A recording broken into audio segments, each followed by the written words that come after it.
Right. So like we're talking right now, that's how the audience is. It doesn't matter if there's 500 or 5,000, or even if there's 5 people.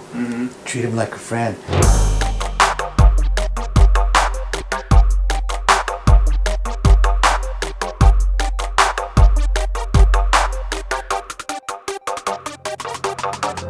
So this is a question I think comics out there, young comics that haven't been in the game a whole lot of time. One question that I have is, when you do a show throughout, you're doing say you have a set or whatever, you're traveling with that set.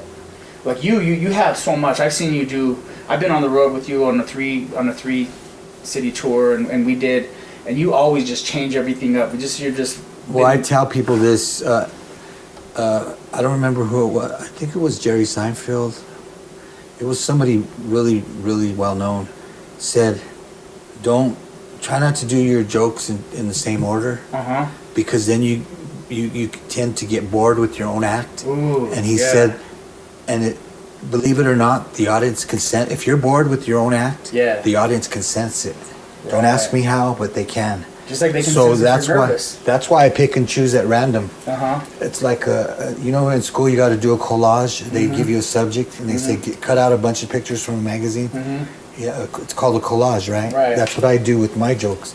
See, and I have a pretty fat Rolodex. Right. So I have over an hour and a half to 2 hours of original material, up to 3 hours actually of original material.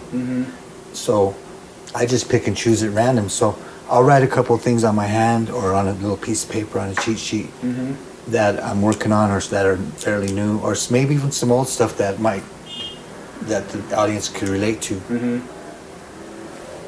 And but for the most part, and I tell people, you can see me 1,000 times, but you'll never see the same show twice. You might hear some of the same jokes, but you'll never you'll never see the same show twice. Wow.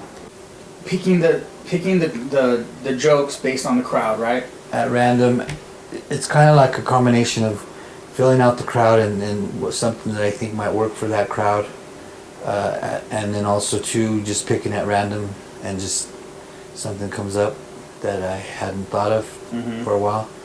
I'll surprise myself sometimes when I pick something out that I hadn't done for a long time. It's like I hadn't did it for 3 years.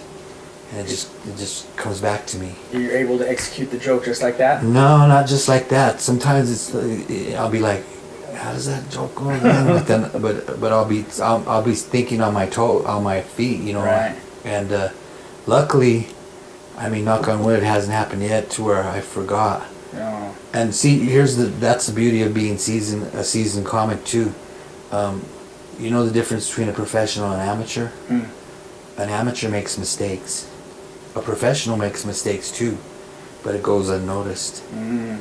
So this is what people don't realize.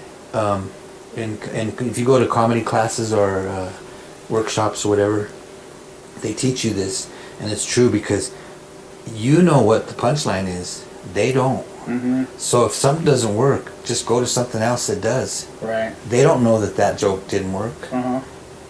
You know, they don't. Yeah. They could just think it's part of the setup, or it's just gibberish. Right. It's just something that you're just talking about at random, you know. Yeah, I've been there. So they don't know. Yeah. So always remember that, because you know they don't know that was supposed to be funny. That was the punchline.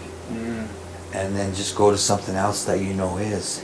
Do you do sometimes when you go into different towns or you go to different places, do you do a little bit of research on that town to find out a little bit about that town? Maybe it's a smart thing. It's a smart thing to do, and you don't have to.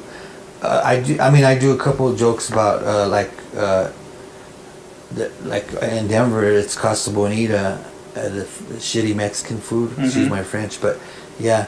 So I say they need to change the name to Caca Bonita, or Casa Don't Eat Here. So that joke kills in Denver.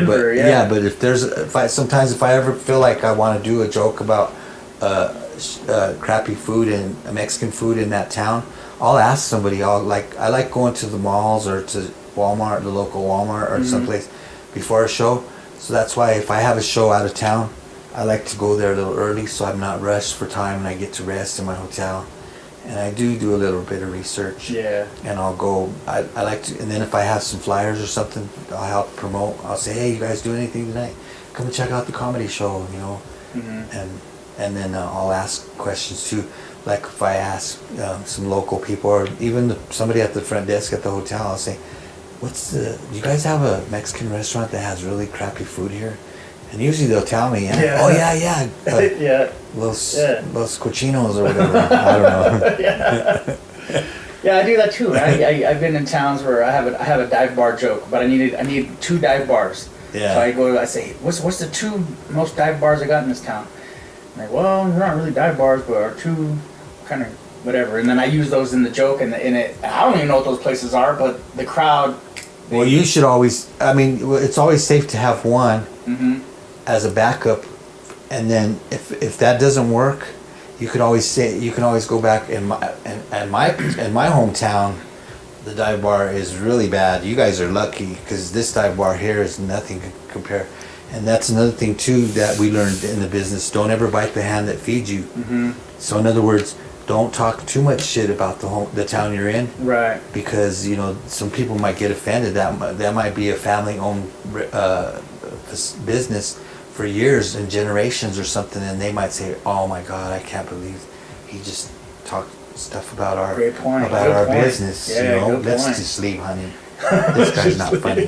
Or so you got to be careful about that. And the way to do that is, the smart thing to say is, don't, that's the rule. That's the cardinal rule for comics when you're on the road. Don't bite the hand that feeds you. So how do you do that? You talk about your hometown, or say the town that I was at last night, or a couple of weeks ago, or the month. So try to stay away from dates, because they don't need to know if it was yesterday or a month ago or a week ago. Yeah. Or you know what I mean? Yeah. This way, it doesn't have a short shelf life either. Have you told a joke that maybe at a venue that you thought would be funny, but then they take offense to it, or they're just like, and at the time it's just almost crickets, or you don't get the laugh that you expect, and you're just like, oh shit. Yeah, and you can even see it's okay. That's why you have fun with it, and you pick on yourself too, and you say, "Shh, man, that joke went right down the shitter. I'll never use that again." Yeah. Or something. Because you gotta always never treat the audience like a customer. Treat them like a friend. Right. So like we're talking right now, that's how the audience is. It doesn't matter if there's 500 or 5,000, or even if there's 5 people. Treat them like a friend. That's like you say, "Oh man, I'll never do that joke again.